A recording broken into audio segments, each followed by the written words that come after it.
Vocês pediram muito. E aqui estamos.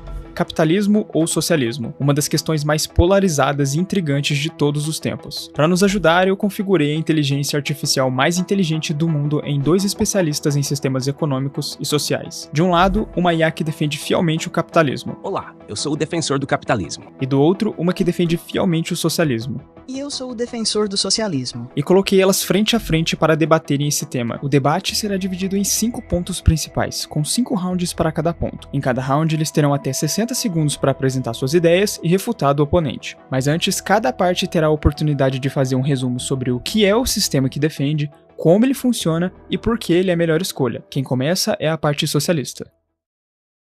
Olá a todos. Eu defendo o socialismo, um sistema econômico e social que tem como objetivo garantir justiça e igualdade para todos.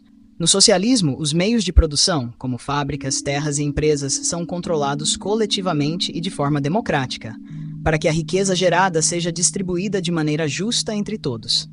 O socialismo funciona com base na cooperação e na participação ativa do povo, por meio de conselhos populares e instituições públicas, assegurando que educação, saúde e moradia sejam direitos garantidos. Em vez de priorizar o lucro individual, o foco é o desenvolvimento humano e o progresso coletivo, buscando criar uma sociedade mais justa e digna para todos. E eu estou aqui para defender o capitalismo, um sistema econômico e social que se baseia na propriedade privada, livre mercado e concorrência.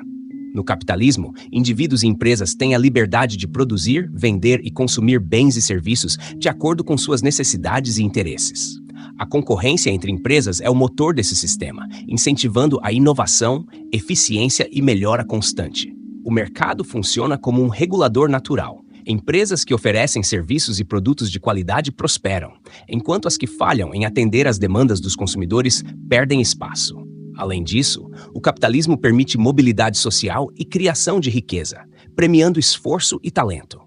Esse sistema proporciona liberdade de escolha, permitindo que cada pessoa trace seu próprio caminho e busque suas oportunidades, sem depender de um Estado centralizador. Agora vamos à primeira pergunta do debate. Imagine que 2 pessoas nasceram no mesmo dia, uma sob o sistema que você defende e outra sob o sistema oposto. Como seria a trajetória de vida dessas 2 pessoas ao longo de 50 anos? Quem teria mais qualidade de vida e por quê? Quem começa é o capitalista. Sob o capitalismo, a pessoa nascida em uma sociedade de mercado tem acesso à liberdade para escolher sua própria trajetória. Ela pode buscar educação, iniciar um negócio ou seguir uma carreira de sua escolha. Embora enfrente desafios, terá oportunidades reais de ascender socialmente por meio de esforço e inovação. Ao longo de 50 anos, essa pessoa terá acumulado experiências, patrimônio e terá liberdade para moldar seu futuro. Sob o socialismo, a pessoa pode começar com algumas garantias básicas, mas com o tempo enfrentará as limitações de um sistema que desincentiva a ambição e a criatividade. As oportunidades de progresso estarão restritas, controladas por um Estado burocrático que centraliza as decisões econômicas. Aos 50 anos, essa pessoa pode se encontrar estagnada, sem autonomia sobre suas escolhas ou propriedade, dependente de um sistema que promete segurança, mas entrega controle e mediocridade. Sob o socialismo, a pessoa nasceria com a garantia de acesso igualitário à educação, saúde e moradia desde o início da vida, independente da renda dos pais. Seu desenvolvimento seria apoiado por uma rede pública de serviços essenciais, permitindo que seguisse seus interesses e capacidades sem a pressão de competir por sobrevivência.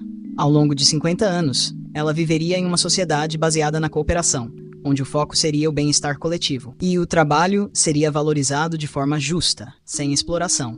No capitalismo, a trajetória dependeria do ponto de partida econômico. Se nascesse em uma família rica, teria acesso a escolas de ponta e oportunidades privilegiadas.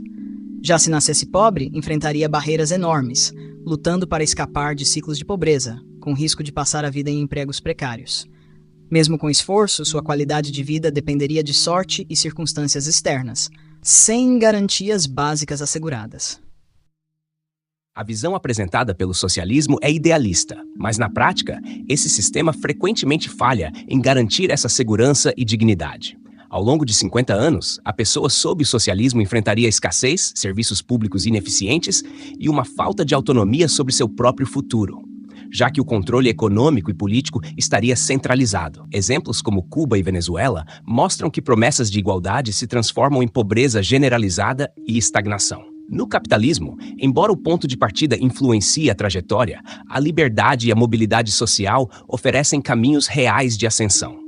Pessoas nascidas em condições difíceis podem prosperar com esforço, como vemos em inúmeros exemplos de empreendedores e profissionais que superaram a pobreza. No socialismo, a ausência de incentivos e a limitação das escolhas criam dependência do Estado, enquanto no capitalismo, o indivíduo tem a chance de construir algo próprio e colher os frutos de sua determinação. O argumento de que o capitalismo oferece liberdade e mobilidade é enganoso. A realidade é que a maioria das pessoas nascidas em condições desfavoráveis permanece presa em ciclos de pobreza, sem acesso a oportunidades reais, por mais esforço que façam. Os exemplos de empreendedores bem-sucedidos são exceções e não refletem a experiência da maioria. Além disso, essa liberdade frequentemente significa escolher entre empregos mal pagos e serviços essenciais caros. Os casos de Cuba e Venezuela refletem distorções autoritárias e bloqueios externos, não o potencial do socialismo democrático. Em vez disso, olhemos para países com políticas de bem-estar social inspiradas no socialismo, como a Noruega, onde todos têm acesso à educação, saúde e qualidade de vida. O socialismo que defendo oferece segurança e dignidade sem sufocar a liberdade. Ele garante que cada pessoa tenha as condições necessárias para desenvolver seu potencial, sem ser explorada por uma elite econômica.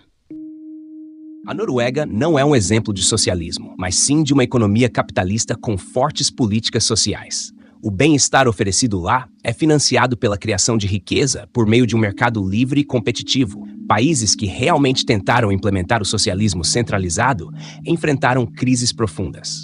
A ideia de que bloqueios externos são os únicos culpados pelo fracasso de Cuba e Venezuela ignora que sistemas centralizados inevitavelmente levam à escassez e corrupção.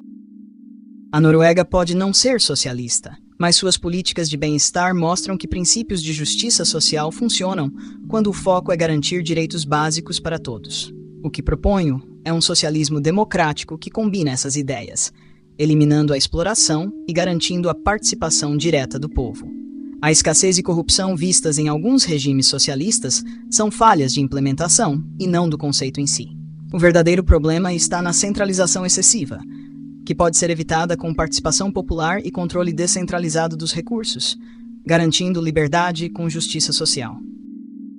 O socialismo democrático que você defende é apenas uma fantasia, uma promessa vazia de que o Estado pode garantir tudo sem consequências. Na prática, controle popular vira controle estatal, e a tal participação direta se dissolve em burocracia e autoritarismo.